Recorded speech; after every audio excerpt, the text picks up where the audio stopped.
स्वातंत्र्यपूर्व काळामध्ये स्वातंत्र्यासाठी जशी क्रांती घडली तशीच क्रांती आज भ्रष्टाचाराच्या विरोधामध्ये घडण्याची गरज आहे। सिन्नर तालुक्यातील सोनार येथील सोमवारी सकाळी 9 वाजता शहीद राकेश आणेराव यांचा 19वा स्मृतिदिन सोनार येथे साजरा करण्यात आला आहे। या कार्यक्रमाच्या प्रसंगी कारगिल युद्धनायक दीपचंद, भूमिपुत्र फाउंडेशनचे संस्थापक विनोद नाठे, माजी सैनिक विजय कातोरे, सैनिक कल्याण संघाचे अध्यक्ष नवनाथ पगार, वीरनारी रेखाताई खैरनार अध्यक्ष या सर्वांनी पुष्पहार घालून ध्वजवंदना केली। तसेच वीर जवान राकेश आणेराव अमर रहे अमर रहे अमर रहे अशा घोषणा देत वंदे मातरम आणि देशाच्या सैनिकाचे महत्त्व पटवून देण्यात आले।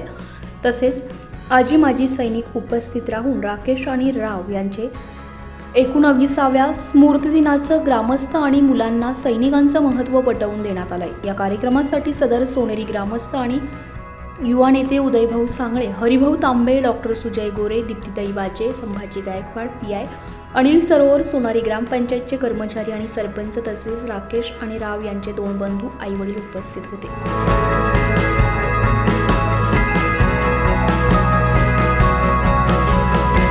या आणेराव काकांचं या शेतकऱ्याचं फार मोठं योगदान आहे।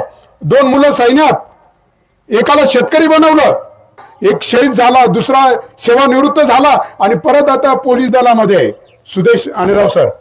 म्हणजे ह्या कुटुंबाने किती या देशासाठी योगदान दिलंय।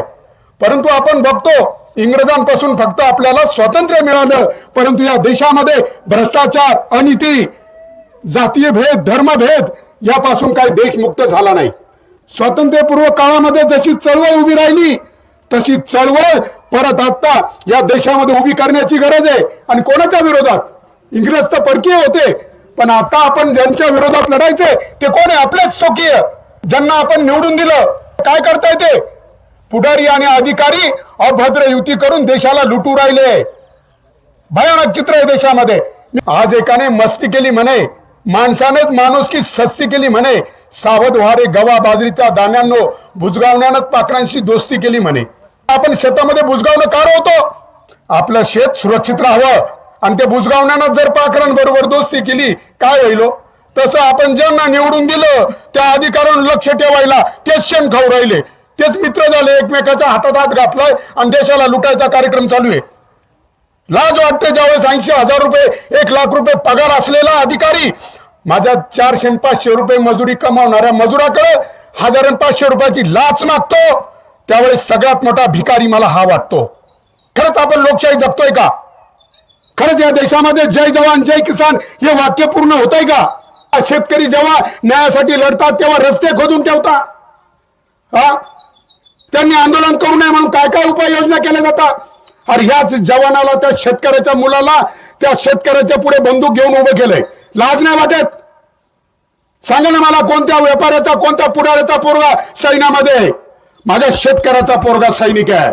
अरे माझ्या ह्याच शेतकऱ्याच्या पोराच्या मनगडाच्या ताकदीवर हा देश सुरक्षित आहे। आणि आहे का या देशामध्ये माझा शेतकरी सुखी आहे का? सांगा ना मला। तंबाखूची पुडी बनवणारा तो सुद्धा त्याच्या तंबाखूच्या पुडीची किंमत ठरवतो। 10 वर्षापूर्वी 20 ग्राम तंबाखूची पुडी 4 रुपयाला, आता 10 ग्राम तंबाखूची पुडी 12 रुपयाला। लाज वाटत नाही? आणि तुम्हाला टोमॅटो 1 रुपया किलो, कांदा 1 रुपया किलो, शरम नाही वाटत? अरे जे नाही खाल्लं तर तुम्ही तरफडून मारशाल। ते बनवणारा 18 विश्व दरिद्री आणि तंबाखू बनवणारा कोट्याधीश, सिगारेट बनवणारा कोट्याधीश।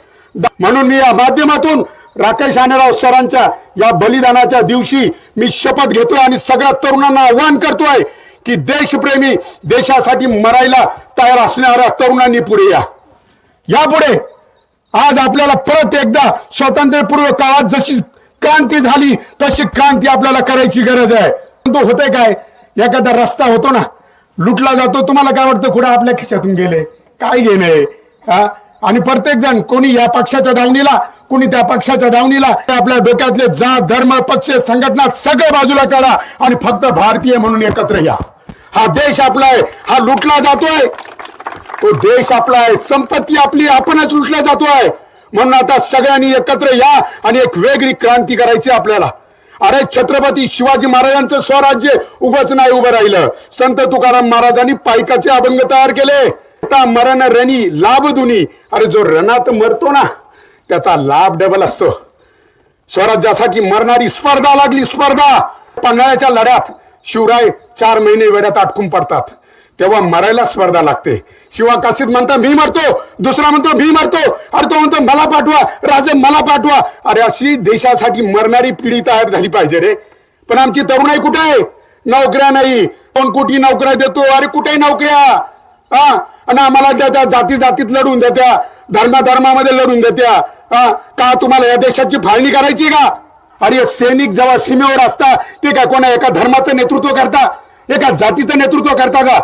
नाही, ते फक्त एक भारतीय म्हणून सगळ्या भारतीयांचं नेतृत्व करता. आज आपला देश जातीवादाच्या वेगळ्या कडारवर खडा आहे. काय करतो आम्ही पाकिस्तान बरोबर तुलना? काही झालं का? पाकिस्तानने हे किया, पाकिस्तानने वो किया. अरे ते झोपडपट्टी दगड घेऊन तयारच आहे मारामारीला. कुठे त्यांच्या लेवलला जाता? अरे जातीयवादाकडे देश चाललाय. हे जात धर्म डोक्यातनं काढा आणि त्या दिवशी शहीदांचं खऱ्या अर्थानं भावपूर्ण श्रद्धांजली असेल.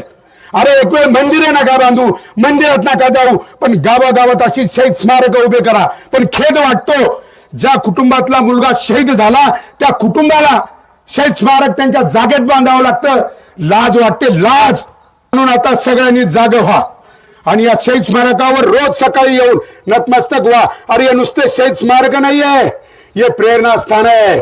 आपल्या तरुणाला, या तरुण पिढीला देशासाठी मरायला आणि लढायला प्रेरणा देतील. आणि चला एकदा परत आपण राकेश रावांच्या शहीद दिनी शपथ घेऊ की आपण सगळे भ्रष्टाचार मुक्त देश करण्यासाठी एकत्र येऊ आणि शेतकऱ्याला स्वामीनाथन आयोग या देशात मान्य झाला पाहिजे. या 2 गोष्टीसाठी आपल्याला देशात क्रांती करायची आहे. आणि आज आपल्या कार्यक्रमाला आलेले नायक दीपचंद आदर्श सैनिक फाउंडेशनच्या माध्यमातून 60 फुटी इथं तिरंगा लावलाय त्यांनी. आणि तसाच तिरंगा आता आमची चर्चा झाली की अण्णासाहेब झणकर जे स्मारक आहे तिथे पण ते एवढ्या महिनाभरामध्ये उभा करणार आहे. आणि आज अजून एक खेद वाटतो सर, ज्यावेळेस इथं पाऊस असेल, आज जर पाऊस आला असता, पावसाचे दिवस आहे, 24 जून म्हटलं का पावसाळा, जर पाऊस असता तर इथे आपण हा शहीद स्मारकाचा हा श्रद्धांजलीचा कार्यक्रम सुद्धा घेऊ शकत नाही.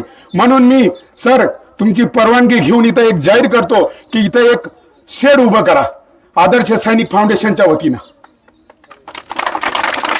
आणि परत एकदा मी आलेले विजयजी कातोडे असतील, आमच्या शहीद वीर नारी संघटनेच्या अध्यक्षा रेखाताई खैरनार असतील आणि सर्वच मान्यवर. आज लोक बघा, तुम्ही एखादा कार्यक्रम, आता गौतमी पाटीलचा जर कार्यक्रम असताना 100-200 तर पोलिसच लागले असते आपल्याला, इथं लोक आवरायला. ही मानसिकता आहे आपली. आणि शहीद स्मारकाचं, अरे हेच दिवाळी दसरा आहे ना, हाच उत्सव आहे ना आपला. अरे प्राणाची आहुती दिली ना, मग कधी आम्ही शंडासारखे पडून राहणार? म्हणून मी नेहमी माझ्या भाषणांमध्ये नेहमी खेदाने म्हणतो, पुढाऱ्यांनो तुम्ही शंड झालात का? अधिकाऱ्यांनो शंड झालात का? सर जर IAS IPS अधिकाऱ्यांनी जर ठरवलं एका दिवसात आपला भारत देश भ्रष्टाचार मुक्त होईल, पण हेच शेण खायला लागले. निवडणुकीला खासदार आमदार असू द्या, उभा राहिला का 5 वर्षात अब्जाधीश. ए भाऊ, कुठून ती संपत्ती, कुठं पैशाचा पाऊस पडतोय आम्हाला सांग. आम्ही 24 लाईव्ह महाराष्ट्र न्यूजसाठी पवार प्रवीण, सिन्नर.